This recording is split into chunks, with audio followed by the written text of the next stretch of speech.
What's happening, my financial savvy strategists? Welcome back to another episode of the Do.Different.Better show, where we talk about wealth, wisdom, and money moves, making finance simple for everyday people. I'm your host, Elaine Rasmussen, CEO and founder of Social Impact Now, Connective Institute, and the managing director of the Integrated Capital Fund. And today we are tackling something that might seem like a government or a corporate issue, but actually it hits all of us right where it matters, in our pocketbooks. You might be asking yourself, why are groceries getting more expensive? Why did my favorite electronics brand raise their prices? Or why are cars getting so expensive? Why are businesses struggling to stay afloat? Well, there's one word, it's tariffs. And today I'm going to break it all down for you. But before we get started, I know that you've heard me talk about the US tax code and how it's actually 70,000 pages long. And tariffs were actually the first form of taxation in the United States before income tax was even existed. Yes, the government was running tariffs alone back in the 18th century. But now tariffs are a political and economic tool to control trade, influence competition, and let's be honest, play a little financial chess with other countries. So here's what we're going to talk about today. I'm going to talk about what tariffs actually are, how they work, why governments impose tariffs, and who really benefits. I'm going to talk about how tariffs impact everyday consumers and businesses. So let's get right into it. First, let's start with the basics. What exactly is a tariff? A tariff is a tax imposed on imported goods and services. When a product crosses the border into a country, the government slaps a fee on it. That fee is what we call a tariff.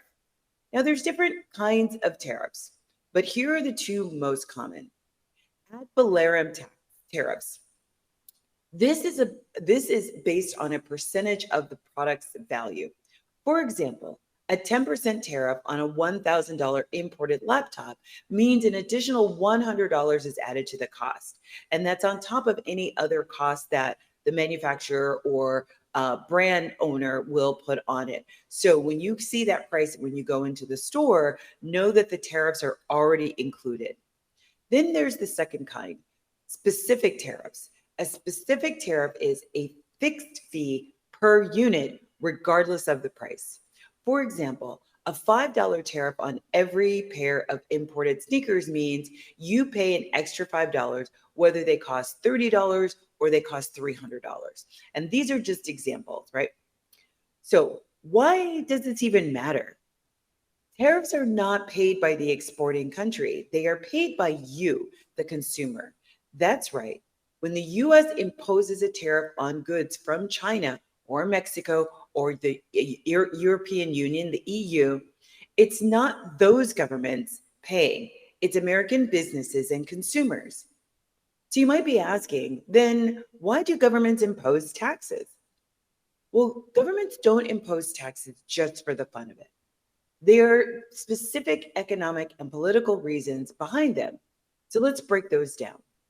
Number one, the government might be trying to protect domestic industries. Tariffs make foreign goods more expensive, which encourages consumers to buy locally or domestically with products that are made in that particular home country. So, for example, the US imposes tariffs on foreign steel to make American steel more competitive or to encourage and incentivize American manufacturers to buy American steel over other steel that may be less expensive. Another reason, number two, they might be imposing tariffs to generate revenue for the government. Tariffs used to be the main source of US government income before income taxes were even introduced. Even today, countries use tariffs to generate billions in revenue, money that funds public programs and infrastructure like roads, schools, buildings, everything of the like. Then, number three, they're used to trade leverage and retaliation. Tariffs can be used as a bargaining chip in trade negotiations. For example, the US placed tariffs on Chinese goods during the US China trade war, leading China to retaliate with tariffs on US products like soybeans and cars, right? Number four, national security. Some governments impose tariffs on products like semiconductors, oil, and technology components to reduce the dependence on foreign suppliers for critical industries. So, how do tariffs work in real life? Well, now that we know what tariffs are and why they exist, let's see how they actually come into action. So here's example number one. Let's use the auto industry. In 2018, the US imposed tariffs on imported steel and aluminum. That meant that car manufacturers had to pay more for materials. Therefore, car prices increased. For some of you old enough to remember, you may have remember there was a big jump in pricing at that time in cars if you had to buy a car. So, who paid the price? You. Consumers had to spend more on vehicles that maybe the day before were significantly less. With US automakers, and because of that, US automakers struggled with higher costs. Here's example number two. We call it the farmer's dilemma. The US imposed tariffs on Chinese electronics, and China retaliated by slapping tariffs on American soybeans, a major export. So, what was the result? The result was American farmers lost billions in sales and had to be bailed out by the government with subsidies. And here's example number three, tech gadgets and phones. And we love our tech gadgets and phones. I never leave home without mine. The US has imposed tariffs on Chinese made electronic components, which affects laptops, gaming consoles, and smartphones. But once again, who really pays? You, the consumer. Your next iPhone or PlayStation might cost more because of these tariffs. So, what's the takeaway? Tariffs don't just impact businesses and governments, they trickle down to the everyday consumer, affecting prices on essential and big ticket items alike. So, here's my call to action to you and what listeners should do next. Let's pause for a second and bring this right back to what your back pocket. And here's what I want you to do before the next segment. I want you to start paying attention to product label, whether that's the grocery store or clothes or your gadgets. Really look at where they're coming from. If tariffs are placed on those particular countries, you can start to expect price changes. So here's a couple of things you can do. Follow the news on what's happening with tariffs and listen to a variety of different sources of news. If you have the channel or station that you listen to all the time, go and find another station. I was having a conversation with friends the other day, and people were asking me, like, well, where do you get your news from? And I said, actually, several places. I like to triangulate because everybody's kind of giving a little bit of a spin on the news. So I try to listen to multiple sources and then kind of based on what I hear, kind of triangulate what might be really kind of going on or make some educated guesses. But here's the other thing. The next time you hear about the US imposing tariffs on certain goods, think about who's really paying for it. More than likely, it's probably you. For my business owners listening, take stock of your supply chain. If your business depends on imported goods and tariffs, these could increase your costs and really start to think about, are you ready for that? Right? Look at your inventory or look at your purchasing. Are you buying directly from a foreign country? Start to pay attention to where those countries are and what our government might be doing as it relates to tariffs with those particular countries. Because the tariffs sometimes are going to be on specific goods, sometimes they are on a specific industry. So you really want to be paying attention to that. So, how do tariffs hit your wallet and your business? So now that we know what tariffs are and how they work, let's now talk about how they affect your finances. In segment 2, I'm going to break down how tariffs lead to higher prices, job losses, and business disruptions. And we saw a lot of that during COVID. Not that was a tariff, but I just wanted you to understand that could be a similar situation with your supply chain, whether you're a consumer or a business owner. But we're going to talk about what you can do to protect yourself. So stick around. I'll see you after the break. You're listening to Do.Different.Better show. I'm your host, Elaine Rasmussen.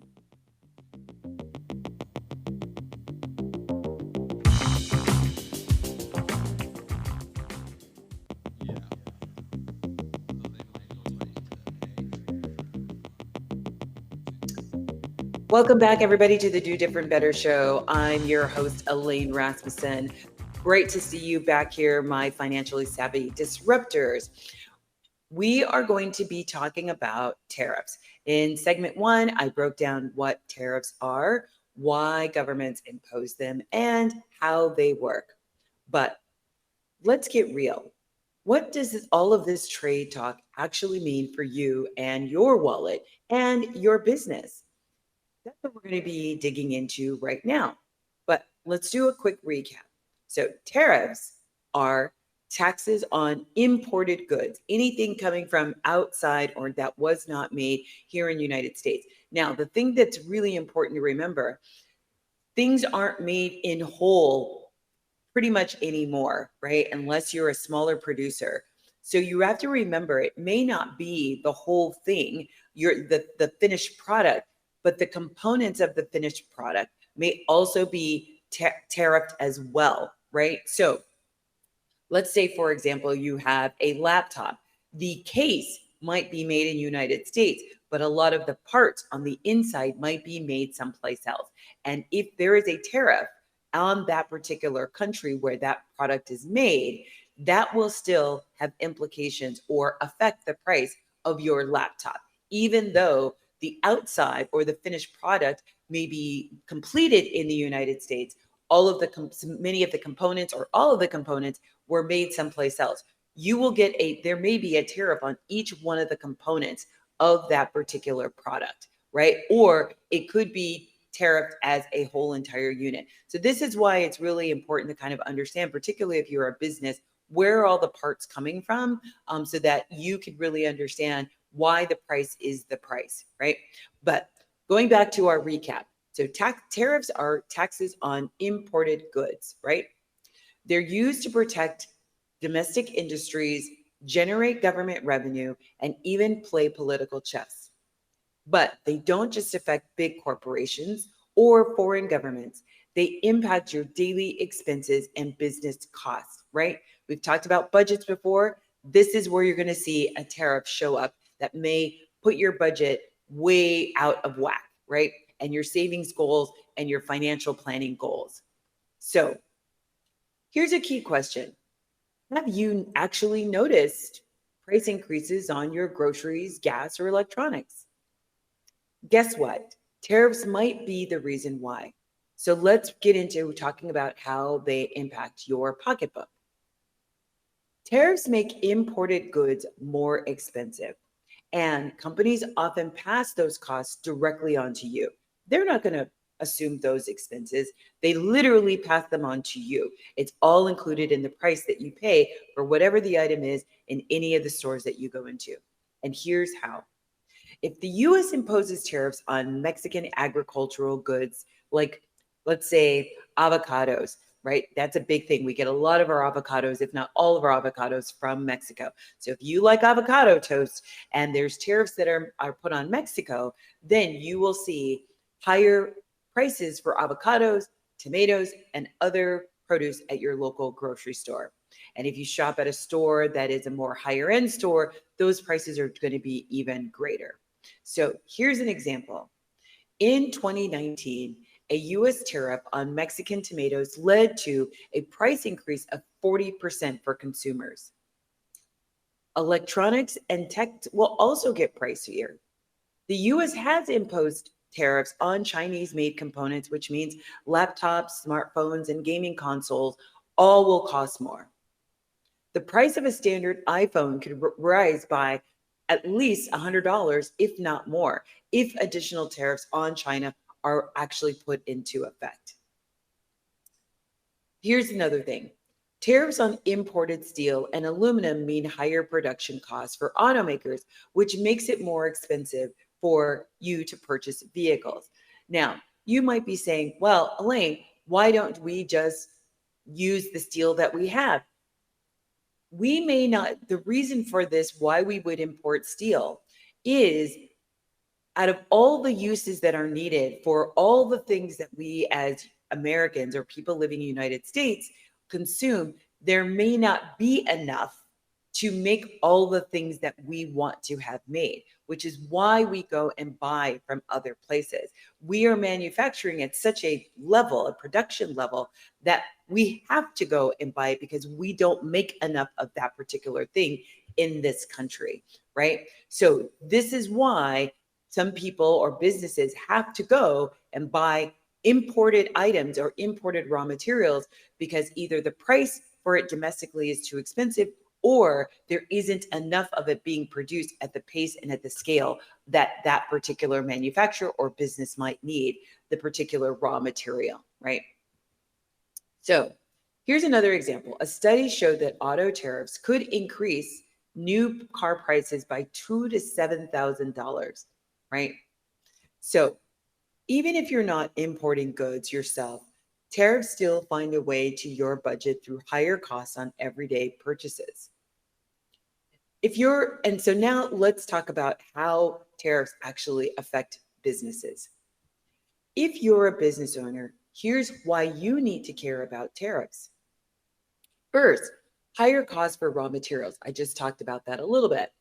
Many industries rely on imported raw materials like steel, aluminum, textiles, and semiconductors. Semiconductors go in almost anything digital. Your thermostat, your ring, your phone, if you do any kind of security cameras, your car, pretty much anything that has any kind of electronic component in it, more than likely has a semiconductor. Your water heater, your furnace, literally, there's very few things that a semiconductor is not used, right? Let's give you another example. If you manufacture furniture and the US imposes tariffs on imported wood, your costs could go up. And you either need to raise your prices or eat the loss, which defeats the purpose while you're in business. So you're going to pass that on to your consumers. But it can also, it could also turn into, if a country retaliates against a US tariff, companies might struggle to get the materials they need or the goods that they need to make the products for the customers that they have waiting, for the orders that they may have on deck. So for example, when China imposed tariffs on American soybeans, US farmers lost billions of dollars in sales. They just could not compete because other places where there weren't tariffs or American soy was so expensive, right? But they had to buy it to deliver, to get to create, to fulfill the orders that they had, right? Next is a decrease in business growth and layoffs. Small businesses that rely on imported goods may struggle to compete with larger companies that can absorb extra costs. These kinds of things will then often lead to layoffs, reduced hiring, and slowed business expansion. So particularly when we look at our local community, we'll see, shops closing. We might see, hey, the store is really empty. Well, if the business owners had to raise prices and wages have not increased, well, that's when we start to see closures of businesses. And then that just has a ripple effect within our local communities. But here's another hit. Investment markets also face challenges.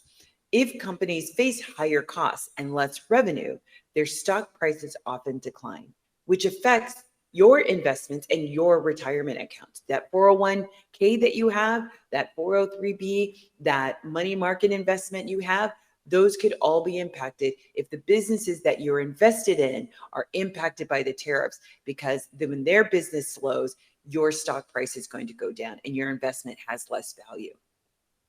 So here's another example. In the past, tariff disputes, in the past, tariff disputes have caused the stock market to drop as investors feared the impact of trade wars on the economy. So here's a takeaway.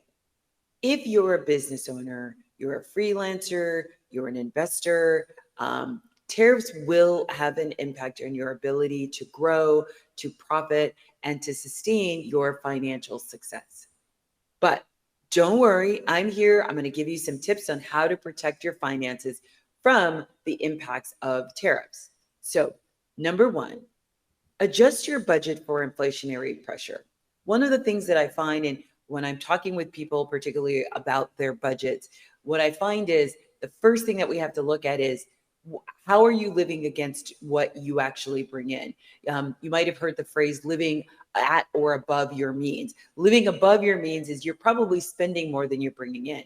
Living at your means is you're spending every dollar that comes in. And maybe you're in a situation where you have to do that temporarily because you're trying to pay off some debt. Maybe you're trying to pay off student loans, or you're trying to pay off your home earlier. And so you're willing to live in this sort of financial crunch for longer term gains, right?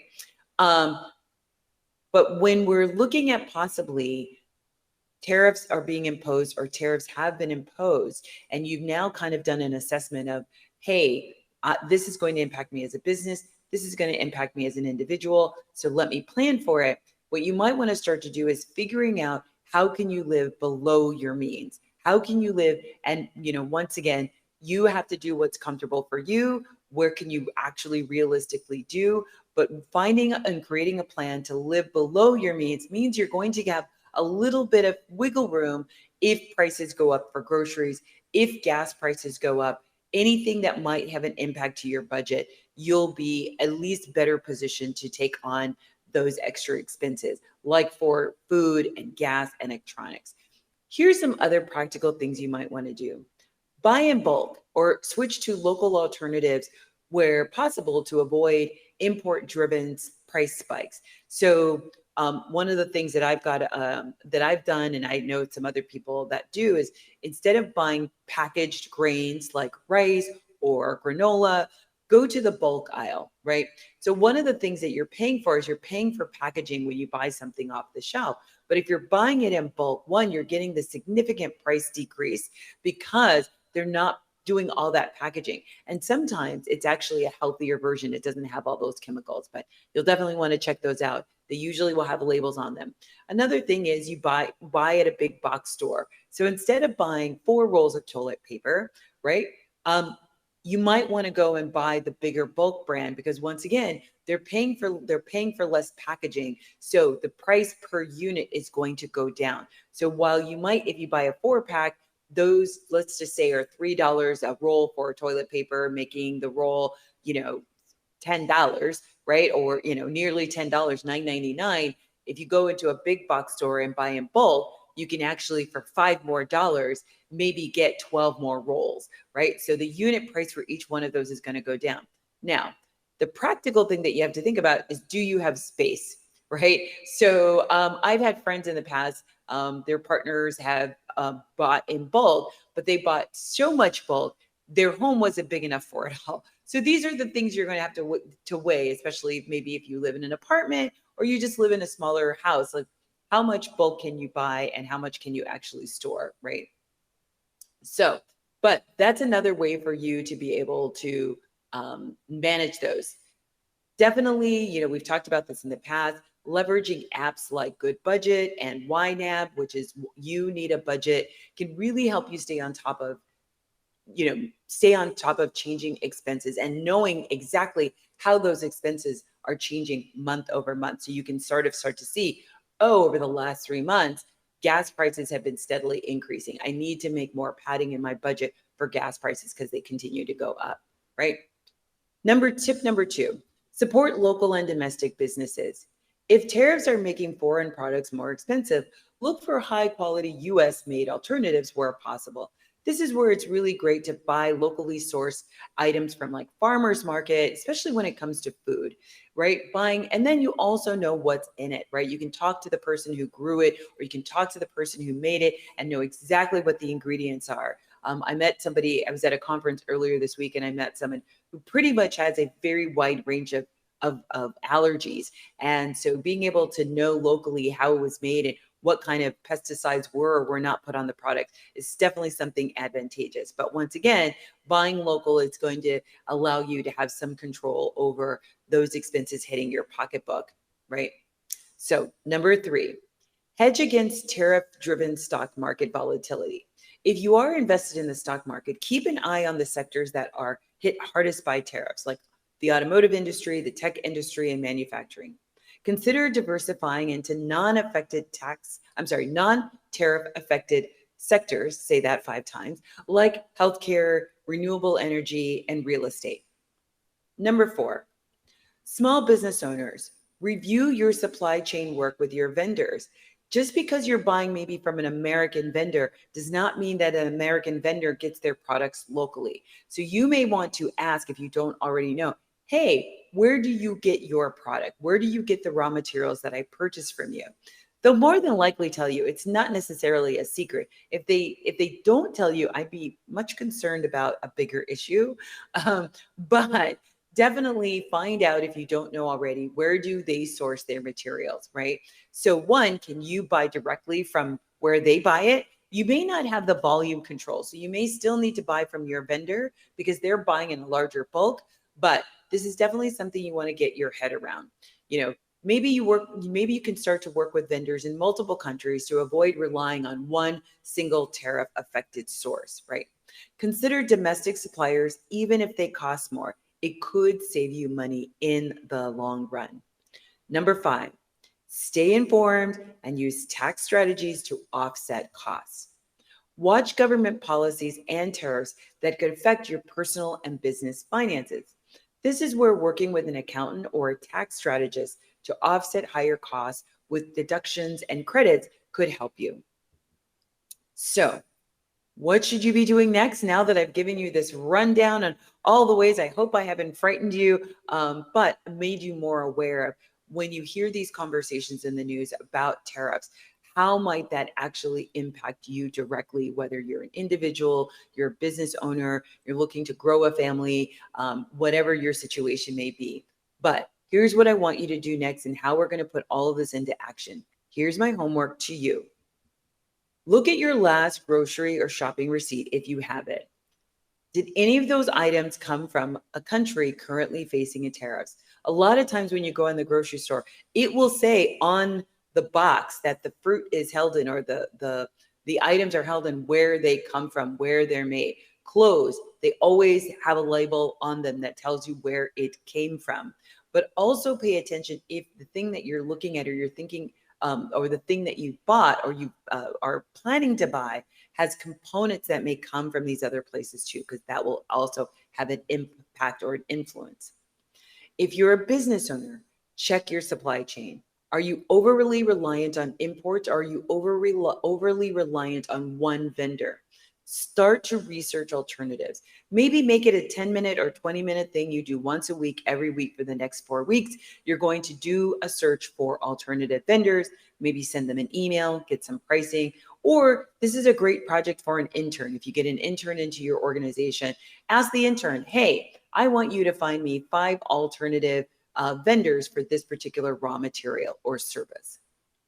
And then for my investors, I want you to review your stock portfolio. Do you hold stocks in industries that could be tariff impacted? Then make adjustments accordingly. Okay, now that we know how tariffs impact our personal and business finance, what's the long game? In segment 3, we're going to talk about long-term financial planning strategies to thrive even in a tariff-heavy economy. Stick around. Thank you for listening to the Do Different Better show. I'm your host, Elaine Rasmussen, and I can't wait to have you back after the break.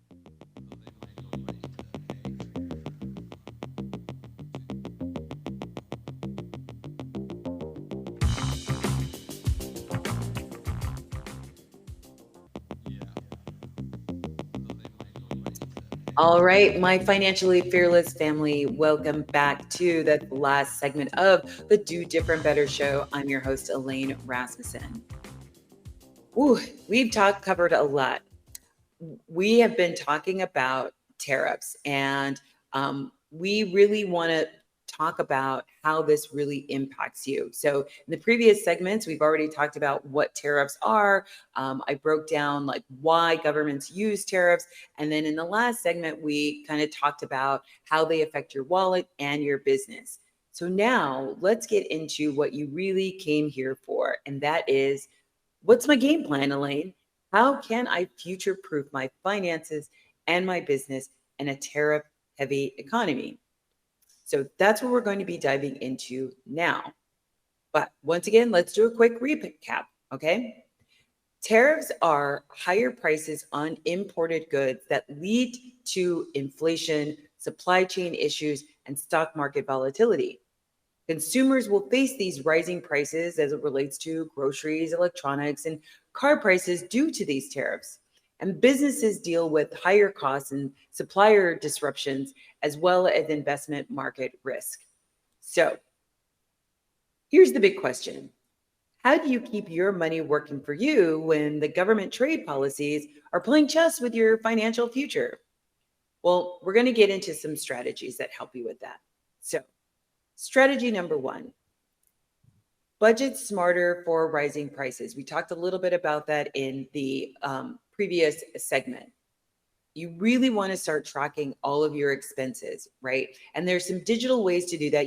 Maybe you want to do it in a spreadsheet. That's fine. That's great. But there are apps that will do that very, very quickly and leverage AI to give you really good data on what's happening over time with your spending, not only on the average spending, but also can get into some granular by vendor. Like if you've been shopping at Costco, how has your shopping bill increased or decreased as a result of your shopping over time at a particular store? So I've talked about YNAB. There's things like Rocket Money. There is Every Dollar. There's lots of great apps out there. None of these are sponsored, but I definitely encourage you to take a look at that. But once again, if you're like, hey, I don't want another app on my phone, Elaine, I'm sick and tired of, I can't take another app. A simple spreadsheet will do, right? There's actually, even whether you're a Microsoft Office person, you're a Google person, you're Apple platform person, there are budget templates that you can use. There's lots of spending templates that you can use that are out of the box that you can modify for whatever it is your specific situation. But the whole idea is that you're getting a better idea of what's happening and how the tariffs might be impacting you. Because sometimes it's a slow drip. You don't notice it until maybe 4 or 5 months later, and you're like, hey, I used to pay 75 cents for a lemon. Now I'm paying $1.25 for a lemon. But it was a slow grind, so you didn't really notice it until 3 to 6 months later, right? But you really want to start to understand where you might see a hit to your budget before it happens, so you can start to readjust your budget accordingly.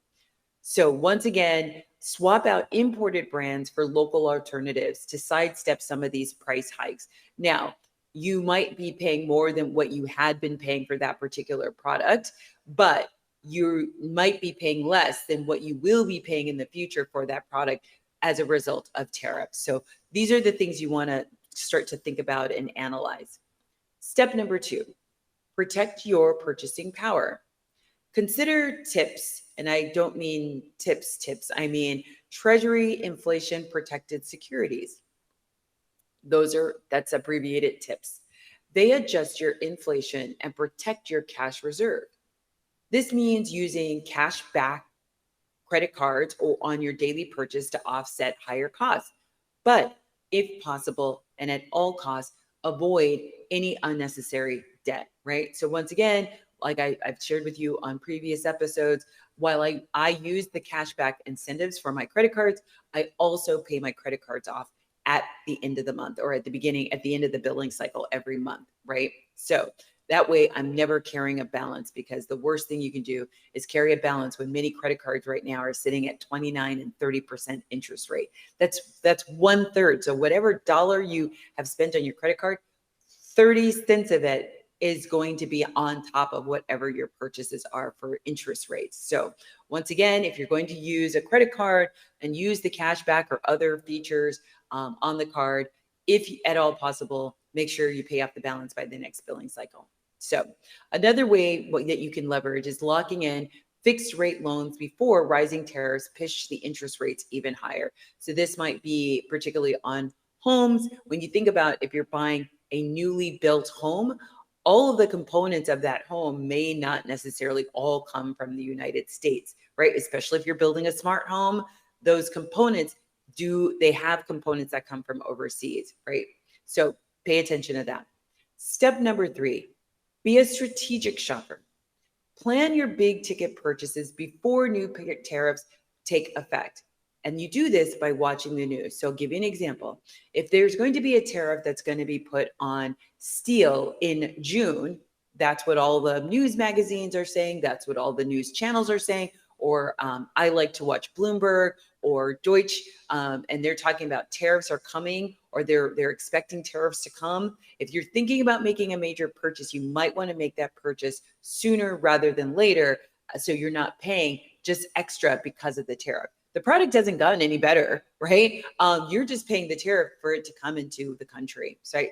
So another thing that you can do is watch for seasonal sales or tax-free holidays to buy essential imports. So, for example, Nordstrom does their big semi-annual sale, right? So if I'm going to be needing a whole work wardrobe because I'm expecting a promotion, you might want to get ahead of that and wait till the semi-annual sale to go and purchase that wardrobe, so that you can get your dollar will go a lot further than buying everything at full price, right? So these are just some of the things that you can do. And then you can use price tracking tools like Honey, there's Camel to score you the best deals, right?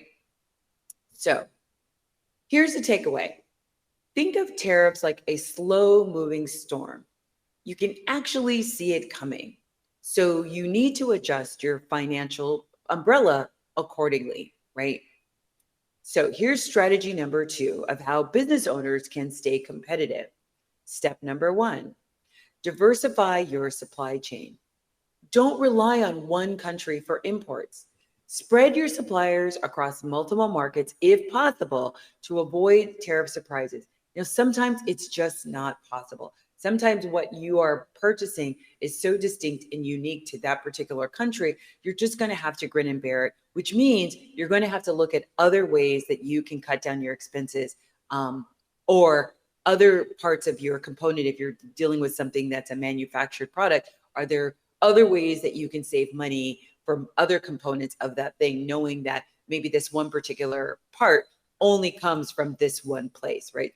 Once again, I want you to take all of this in stride, right?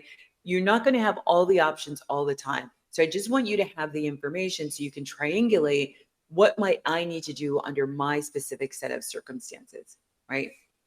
Here's another thing that you can do. You can use trade agreements to your advantage. Look for duty-free zones or suppliers from tariffs that are exempt, that are tariff exempt. You can go into Google and find this out, right? There aren't trade secrets. All this information is public. You can go into Google and say, hey, I am looking for tax or tariff exempt countries for this particular raw material, right? And you can say, hey, give me a list of 5 or 10. You could probably even use an AI bot to help you figure some of those things out as well. Definitely technology is your friend in helping to figure this out. You don't have to do a whole lot of brain work to figure this out, just asking some really good questions like the one I just gave you. Step 2, raise your prices smartly. Gradually increase prices to help customers adjust without sticker shock. One of the things that I will tell some of the founders that we work with is 10% price increases over a longer period of time instead of a 30 or 40% price increase all at once. One, it's just your customers aren't going to notice it as much. You might have to take a loss for a shorter period of time, but you know that you're ratcheting up your price to meet where you need to sell the item to cover your expenses and your profit margin. But the other thing that you can do is offer premium options which have added value instead of just raising costs. So you can take your product that you have right now. Is there a way that you can upgrade it, upsell it, add additional value that may not cause you any extra pain? So I love to do this with my entrepreneurs that I work with. So let's say, for an example, you are a product-based business, and you might say, hey, for a limited time only, we're going to have this premium version of this thing. It's going to be a higher cost, but maybe the price of that has some pricing in it that allows you to make a little bit of additional profit that then goes towards some of the added expense of some of your other products that you're manufacturing, right? Another thing that you can do is create a reward loyalty program or a subscription model or discount bundles that help keep revenue flowing for your business, right? You might want to say, hey, we've incorporated a loyalty program that says for every 10 units you buy, you're going to get 1 free, right? That doesn't cost you a whole lot. And now you're actually increasing the volume that people are purchasing by, by incentivizing volume. Once again, I had a woman who, she's a wonderful pastry chef. She's a pastry caterer. And she was telling me that her sales were going down, but the price of eggs and milk were going up. So she really didn't feel like she had any more wiggle room to raise her prices of any of her pastries. So what I said to her is like, well, let's go and look for more customers, or let's try to drive sales from your customers that have come to you before. I said, and what I said to her was, go back in your database and all of your corporate clients, anybody that's hired you for a retirement party, maybe you're expecting party, maybe it was a promotion, and go to the person who purchased from you before and say, hey, it was so great working with you doing that retirement party. Are you anticipating any retirements in the company this year? We are in the silver tsunami of a record number of people retiring and leaving the workforce. So by proactively her reaching out and saying, hey, I've done these events for you. Do you have any coming up? I want to give you a 10% discount for booking today. Doesn't mean that the client has to pay today, but you're getting them on the books, and then you can send them to get you a security deposit. So once again, now she's going to be building her pipeline, even though the tariffs there might be more tariffs that increase her prices. At least she's keeping revenue coming into her business, right? Step 3, here's a way that you can cut costs without actually cutting quality, and that is to automate wherever possible. AI-driven inventory management can reduce waste, right? And understand your utilization and optimize your utilization by understanding the data that comes out of it. Use domestic suppliers for key components to reduce your tariff risk, but also take advantage of small business tax deductions to offset some of those higher expenses. Step 4, pass the costs on creatively. Once again, bundling your products or services so customers perceive that there's a higher value. You might want to say, hey, I'm going to be hosting, if you're a service-based business, I'm going to be hosting open office hours for every client that is at this premium level. I'm on Saturday mornings from 8 to 9, one Saturday a month. You can ask me anything. So if somebody feels like, oh, I'm going to get some of her time for free, and you charge $300 an hour, people might want to sign on for that service of, I'm going to be able to have access to this once a month, every month, whether I use it or not. When I need it, I'll be able to leverage being able to ask the service provider some questions that I might be wrestling with, so I don't have to pay that $300 an hour price, right? But once again, offering loyalty rewards instead of a flat out price hikes.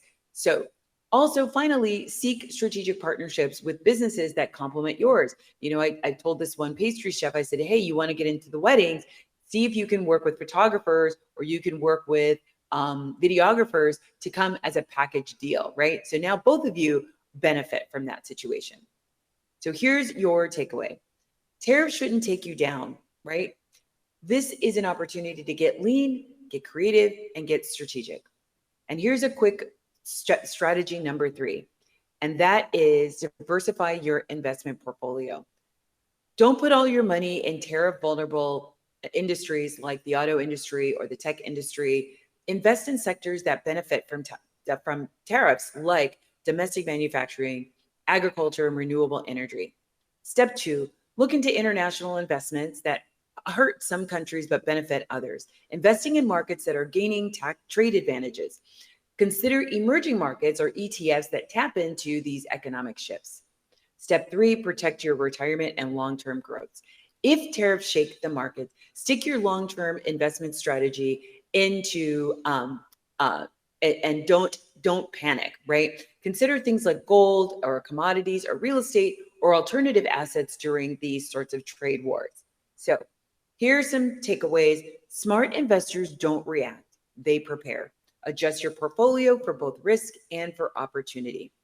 So now let's do a recap. Inflation-proof your budget, cut costs where possible, and plan your major purchases strategically. For businesses, diversify your supply chain, find creative ways to offset costs, and use tariffs as an opportunity to refine your operations. For investors, hedge against tariff volatility by investing in diversified global and alternative asset classes. All right, Listen, y'all, tariffs are not going to go away anytime soon, but you don't have to be a victim of trade wars. Whether you're protecting your household budget, your business, or your investments, the power is in your hands. Well, that's it for today's episode of Do Different Better. Today, we discussed tariffs, what they are, how they might impact your bottom line. And I am just so happy that I've been able to give you this information in this timely moment. Thank you for joining me on the Do Different Better show. I'm your host, Elaine Rasmussen. Don't forget to subscribe, leave a review, or share this episode with someone who could use some help understanding tariffs. We're going to get healthier, wealthier, better, one smart move at a time. Let me know what you think of the show. We love comments, so tell us how the show helped you.